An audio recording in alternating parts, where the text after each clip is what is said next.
Хамгийн гол нь намрын мөсгөлдөх үеэр хаврын шар усны үеэр мөс хайлах үеэр малчтад булган голыг гатлан нүүдэл хийх, мал гаргах, иргэд сумын төв рүү явж төрийн болон эрүүл мэндийн туслалцаа авах зэрэгт хүндрэл учирч иргэд малын зорчих хөдөлгөөн хаагддаг байжээ. Малчид сонгуул бүрээр нэр дэвшигчдэд асуудлаа танилцуулж эрхэм нэр дэвшигчдэд гүүр барьж өгнө хэмээн амлаад саналыг авдагч улсын хурлд гараад мартсаар 10 гаруй жилийг өнгөрөөсөн байна. Арга буюу сум орон нутгийн удирдлагууд нь санаачлаг гарган өөрсдийн нөөц боломжинд тулгуурлан энэ жил багийн иргэдтэйгээ хамтарч сумын төвөөс 12-аас 65 км алслагдсан Булган сумын байтаг багийн шуудаа алаг толгой багийн яам гих газруудад малчид мал мотоцикл ачаата тэмээ гарч болох үс 12-аас 25 метрийн урттай 120 метрийн өргөнтэй 2 гүүрийг барьж ашиглалтанд оруулан малчидтай хүлээлгэн өглөө. Ингэснээр биднүүд бол энэ дусанд өгдөж одоо хаврын цагт бол мал салаа одоо өсвөр шахаж зарвыг нь одоо олдож ингэж нэлээд зүтж явж гардаг. Тэгтлүүд энэ бол одоо сумын удирдлагууд бол багийн удирдлагууд одоо энийг тавьж малчин ардын бид бас төсөлсөн нэг. Хэрэгцээтэй л гэх юм чи явган эцгэн гүнэхгүй ш. Мэл уна малтай байгаа биш одоо биднес чинь эргээд мөр малда нормоор ш. Машин техник биш мотоцикл биш.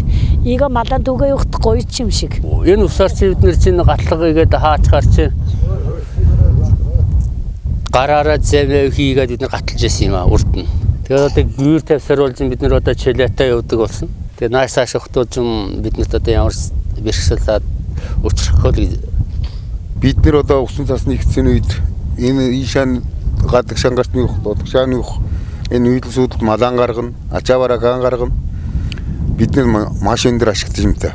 Машин дээр одоо тусдын болж явахгүй. Булган сумын байтаг багийн шуудаа алаг толгой багийн яам гих газруудад баригдсан гүүрийг барьж ашиглалтанд хүлээлгэн өгөхөөс гадна Баян гол багийн тошилтын ам химээх газар мөн ийм хэмжээний гүүр барьж байгааг орон нутгийн удирдлагууд хэлж байна. Өөрөөр хэлбэл сумын засаг даргын 2016-аас 2020 оны үйл ажиллагааны хөтөлбөр 2017 оны үйл ажиллагааны үндсэн чиглэлд тусгагдсны дагуу хийгдэж байгаа бүтээн байгуулалтын ажил бөгөөд дээрх гүүрүүдийг Булган сумын засаг даргын тамгын газар Ховд аймгийн хөдөлмөр халамжуулалтын газартай хамтран тус бүрийг нь 15-аас 20 сая төгрөгийн төсөв төртөгтэйгээр багийн иргэдийн хүч хөдөлмөрөөр барьсан байна. Ирэн манай энэ залуучууд бол одоо сумын удирдлагууд бол ард иргэдэргээ хандсан ажил их санаачилж энэ сум орны юм тулгамдж байгаа асуудлыг сонгож дистратагаар олон арга хэмжээ зохион байгуулж байгаад би иргэний хувьд их баяртай байдаг. Эд одоо төрийн ажилд их сайн суралцж байна. Ялангуяа хөдөөгийн малчтэр хандсан хандлага малчтын амьдралд одоо нөлөөлөх арга хэмжээнд их авч яана л да.